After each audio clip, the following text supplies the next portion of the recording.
விழுப்புரத்தில் ஆழ்துளை கிணற்றில் விழுந்த 3 வயது பெண் குழந்தை 18 மணி நேர போராட்டத்திற்கு பின்னர் மீட்கப்பட்டும் மருத்துவமனையில் பரிதாபமாக உயிரிழந்தது.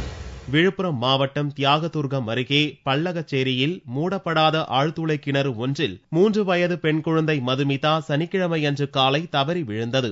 ராமச்சந்திரன் என்பவருடைய மகளான மதுமிதா 500 அடி ஆழமுள்ள ஆழ்துளை கிணற்றில் 25 அடி ஆழத்தில் இருந்ததால் சிறுமியை மீட்டுவிடலாம் என்று மீட்பு படையினர் நம்பிக்கை தெரிவித்தனர். ஆழ்துளை கிணற்றுக்கு அருகே 28 அடி ஆழத்திற்கு பொக்லைன் இயந்திரம் கொண்டு பள்ளம் தோண்டப்பட்டது. மேலும் சிறுமி மதுமிதாவுக்கு போதுமான ஆக்சிஜன் தேவைக்காக 2 சிலிண்டர்கள் மூலம் பிராணவாயு செலுத்தப்பட்டது. அதிநவீன ரோபோட்டிக் கருவியை கொண்டு சிறுமியை மீட்கும் முயற்சி முதலில் தோல்வியடைந்தது. இதையடுத்து 18 மணி நேர போராட்டத்திற்கு பின்னர் ஞாயிறன்று அதிகாலை 2:45க்கு குழந்தை மதுமிதாவை மீட்பு படையினர் மீட்டனர். உடனடியாக கள்ளக்குறிச்சி அரசு மருத்துவமனைக்கு கொண்டு செல்லப்பட்ட மதுமிதா அங்கு சிகிச்சை பலனின்றி பரிதாபமாக உயிரிழந்தார்.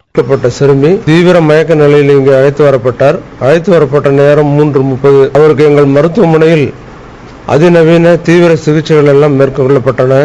பிராணவாயு செலுத்தப்பட்டது. இருப்பினும் மருத்துவர்கள், குழந்தை மருத்துவர்களும் மயக்க மருத்துவர்களும் மற்ற மருத்துவர்களும் எவ்வளவு தீவிரமாக போராடியும் குழந்தையை காப்பாற்ற இயலவில்லை. 4 மணி 15 நிமிடங்களுக்கெல்லாம் அந்த குழந்தை இறந்து விட்டதாக நாங்கள் தெரிவித்துக் கொள்கிறோம். இது தொடர்பாக போர்வெல் அமைத்து கொடுத்த சக்திவேல் என்பவர் மீது போலீசார் வழக்கு பதிவு செய்துள்ளனர். உயிரிழந்த குழந்தையின் தந்தை ரவிச்சந்திரன் இட உரிமையாளர் என்ற போதிலும் அவர் மீது வழக்கு பதிவு செய்யவில்லை.